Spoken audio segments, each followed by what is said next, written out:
네, 안녕하세요. 수마실입니다. 오늘은 산림 해충 종류와 구분에 대해서 설명을 드리도록 하겠습니다. 임야, 산림에는 여러가지 곤충들이 많이 살고 있습니다. 그 중에서 우리한테 도움이 되는 익충도 있고 해충도 있죠.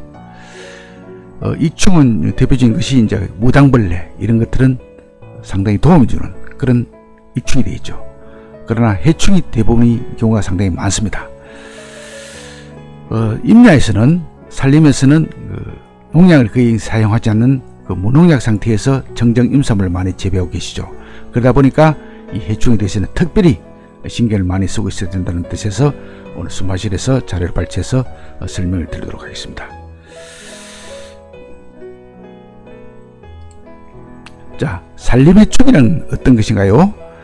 산림에는 수많은 곤충들이 살고 있습니다. 산림병해충이라는 것은 이들 곤충 중에서 인간이 산림에서 기대하는 혜택을 직간접적으로 방해하는 것이라 그렇게 이야기할 수 있을 것입니다. 그래서 여러가지 분류를 해볼 수 있는데요. 산림해충이란 첫 번째로 외부에서 우연히 침입한 외래해충이죠. 외래해충은 원산지에서는 크게 문제가 되지 않았지만 대부분이 천적을 동행하지 않기 때문에 극심한 피해를 나타내는 경우가 많습니다. 북미 대륙이 원산지인 미국 흰벌나방이 우리나라에 침입한 아주 대표적인 해에 해당되는데요. 여기 이제 미국 흰벌나방 유충입니다. 많은 피해를 입혔던 그런 흰벌나방이죠. 그리고 두 번째는 과거에는 크게 문제가 되지 않던 그런 종류가 어떤 원인, 예를 들어서 환경 변화도 될 수 있고요. 새롭게 이제 큰 피해를 나타내는 경우가 나타날 수 있습니다. 그것이 대표적인 예로서 1960년대에 산지와 도래변의 사방지 약 60여만 헥타르에 약 2만여 번의 이제 오리나무류가 식재되면서 오리나무 잎벌레가 주요 해충화된 것을 들 수 있습니다. 여기 이제 오리나무 잎벌레죠. 과거에는 문제가 되지 않았어요. 그런데 어느 날 갑자기 이 환경 변화, 어떤 조건의 변화로 인해서 이 해충화된 것으로 여기 오리나무 잎벌레를 들 수 있겠습니다. 자, 산림해충이란 세 번째, 인간이 해충의 존재보다 예민한 반응을 나타내서 해충의 밀도와 피해는 종전과 별다름 없어도 해충으로서의 위치가 증대되는 경우가 있습니다. 특히 산업화 도시화로 인하여 환경오염이 심화되면서 산림의 공익적 기능이 중시되고 병해충 방지 필요성이 강조되는 것을 예로 들 수 있죠. 실제로 2020년에 서울시 은평구와 고양시 덕양구에 위치한 봉산과 앵봉산에서 대벌레가 이렇게 대량으로 발생해서 문제가 되었습니다. 여기 이제 대벌레입니다. 대벌레. 아직 보기에 벌레인지 어떻게 보면 뭐라고 그럴까, 숲을 이렇게 가지 줄기 같기도 하고요. 아주 좀 특이하게 생겼습니다. 그죠? 이 대벌레가 이렇게 발생돼서 문제가 되었죠. 그리고 이제 네 번째로는 어떤 원인으로 해충의 밀도 억제 요인이 약화되거나 제거되어 해충 밀도가 높아짐으로써 피해가 커지는 경우로서 돌발 해충이라고 할 수 있죠.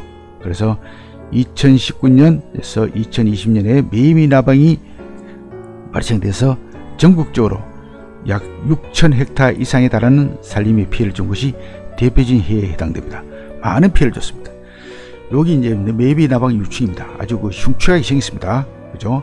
옛날에 소나무에 엄청난 피해를 줬던 송충이하고도 좀 비슷하게 생겼는데요. 송충이하고는 조금 차이가 있어 보입니다. 자, 산림해충의 종류는 앞서서 설명을 드렸습니다만은 이런 곤충들이 살고 있고요. 이제 산림병충이란 이런 곤충 중에서 인간이 산림에 기대하는 혜택을 가진 직간접적으로 방해하는 것이고 딱 여러 가지 구분할 수 있는 것이죠. 앞전에 발설드렸던 그런 내용이 되겠습니다. 자, 분리학적 구분을 보면요, 이 나비목이 있습니다. 나비목. 자, 나비와 나방류에 속하며 산림해충 중 가장 많은 종류에 포함되는 군으로 대부분이 식엽성 해충이지만 국가를 가해하는 잎나무 나방과 잎마리 나방과 명나방류, 형성층을 가해하는 박쥐나방과 윤이나방 등 가해 형태도 다양합니다. 가해 형태도 다양하죠. 대표적인 시백성 해충으로서는 솔나방, 미국 흰불나방, 예미나방, 이걸 일명 집시나방이라고 하는데요. 그 다음에 텐트나방 등이 있으며, 국가 해충으로서는 백송애기 인말이나방, 그 다음에 송알랑명 나방 등이 있습니다. 이름도 아주 어렵습니다. 이름을. 그래서 이 송알랑명 나방 등이 있고요. 그 다음에 딱정벌레목. 딱정벌레목은 곤충 여러 목 중에서 전 세계적으로 가장 종류가 많이 기록되어 있고요. 피해도 가장 심한 구조로 그렇게 알려져 있습니다.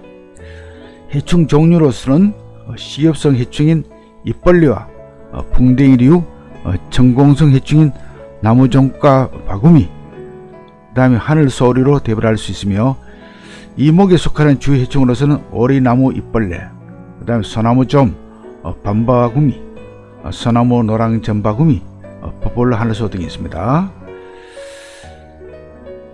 그 다음에 파리목이 있습니다.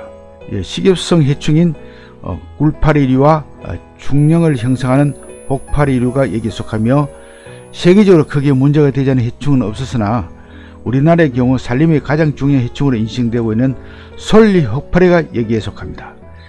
시청자 여러분께서도 이 솔리 흑파리에 대해서는 많은 방송이나 이런 데서 많은 이야기를 들었죠. 여기 바로 솔리 흑파리입니다. 솔리 흑파리 이렇게 생겼습니다.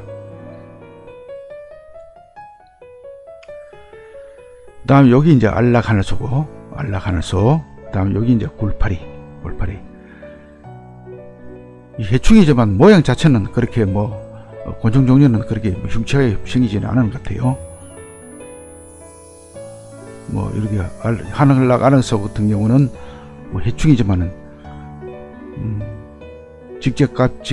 직간접적으로 피해만 준다면 관상용으로도 괜찮을 것 같은 그런 벌레같이 보입니다. 자, 그 다음에 벌목인데요. 잡나무 넓적이벌, 솔모랑이벌, 솔리벌 등 식엽성 해충인 잎벌레가 대표적이며, 기타 밤나무 눈에 중령을 만드는 밤나무 혹벌이 있습니다. 여기 이제 밤나무 혹벌이고요. 그 다음 매미목, 흡주성 해충인 진드물류와 깍지벌레류가 대별되면서요, 해충의 종류와 가해 수정이 다양하여 주요 해충군에 속합니다. 대표적인 해충으로는 솔껍질 깍지벌레, 갈색날개 매미충, 미국 선녀벌레가 있습니다. 미국 선녀벌레 등이 있죠. 그 다음 응애류. 응애류는 바로 이런 종류입니다. 응애 아주 이렇게 생겼습니다. 조그맣게 응애. 시청자 여러분, 응애는 많이 또 들었을 것입니다. 분리학적으로 곤충강에 이제 속하지는 않죠. 그래서 금이강 응애목에 속하나 일반적으로 해충으로 취급받고 있으며, 잎응애류와 혹응애류로 그렇게 크게 구분됩니다.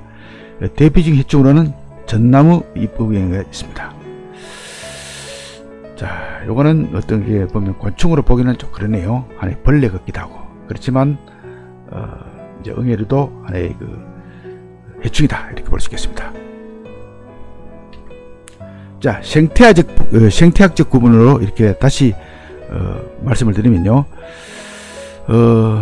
산림의 이제 공익적 경제 기능을 제한하는 해충의 중요도를 이제 파악하기 위해서는 분류학적, 이제 국형태, 가해 습성, 가해 부위별 분류보다는 생태학적 기준에 의한 구분이 또 필요합니다.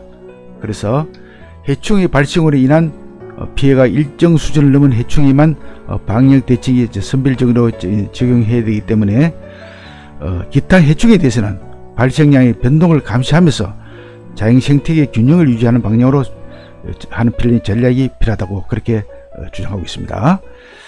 현재까지 알려진 이제 산림해충의 종류는 종수는 약 1500종이 이제 넘으며, 솔리 혹파리를 비롯한 10여 종의 주요 해충을 제한 나머지는 잠재해충 또는 비경제해충으로 그렇게 분류할 수 있습니다. 그러니까 심각한 피해를 입히지 않고 있는 경우는 이렇게 관망을 하면서 이렇게 관심을 보면서 계속 모니터링을 하고 있는 그런 것이죠.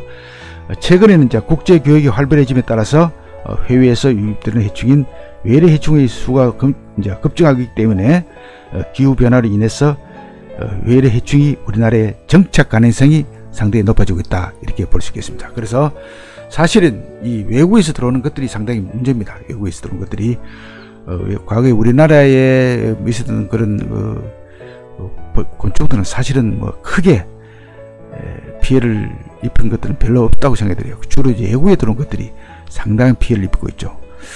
식물도 사실 요즘 생태 교란 정도에 상당히 많이 발생하고 있는데요. 특히 이제 이 곤충들이 상당히 문제가 되고 있는 그런 상황이 되어 있습니다. 시청자 여러분께서도 혹시 그 산에 가시거든 특이한 병충해로 오인될 수 있는 이렇게 의심될 수 있는 그런 곤충이 있으면은 즉시 신고도 해주는 것도 하나의 살림을 도우는 그런 지혜가 될 수 있겠습니다.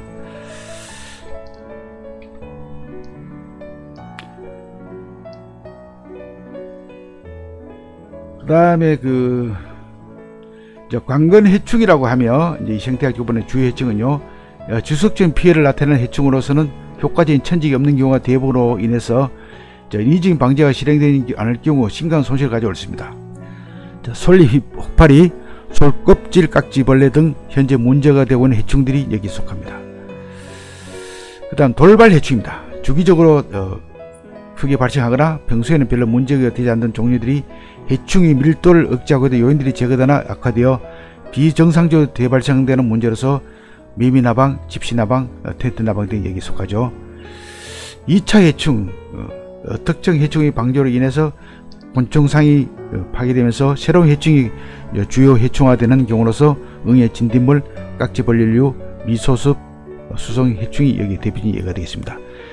비경제 해충, 그다음 잇목을 가해는 하나 그 피해가 경미하여 방제의 필요성이 없는 해충으로서 산림 생태계를 구성하는 수많은 곤충류의 대부분이 여기에 해당되는 그런 비경제 해충이 있습니다. 자, 외래 해충, 우리나라 원산이 아닌 해외에서 유입돼서 산림, 생활권, 가로수, 또 그다음 산림 과수 등에 피해를 주는 경우로서 미국 흰벌나방, 미국 선녀벌레, 갈색 날개매미충, 소나무 허리 노린재 등이 대표적인 경우가 되겠습니다. 앞서 설명드린 것과 약간 중복되는 부분이 있는 경우가 있습니다. 오늘 참조해 주시면 되겠습니다. 다시 한번 강조해 드리는 것이니까요. 자, 산림 해충의 생태는 곤충은 일반적으로 알에서 유충 번데기를 거쳐서 성충이 된 다음에 다시 알을 낳는 생활세를 반복합니다. 그 다음에 그러나 이제 알에서 부화되어 유충과 번데기라는 명백히 구분된 기간을 거치지 않고 번데기 기간이 별로 없죠. 그래서 곧바로 성충이 되는 매미, 하루살이 등도 있습니다. 그러니까 이제 성충이 되어서 알을 낳고 유충이 되어서 번데기가 되어서 다시 이렇게 돌아가는 이런 생태 생태의 모습을 보이고 있습니다. 요거는 이제 솔잎, 혹파리의 경우를 이렇게 말씀드립니다. 이상 스마실 TV였습니다. 시청자 여러분 대단히 감사합니다.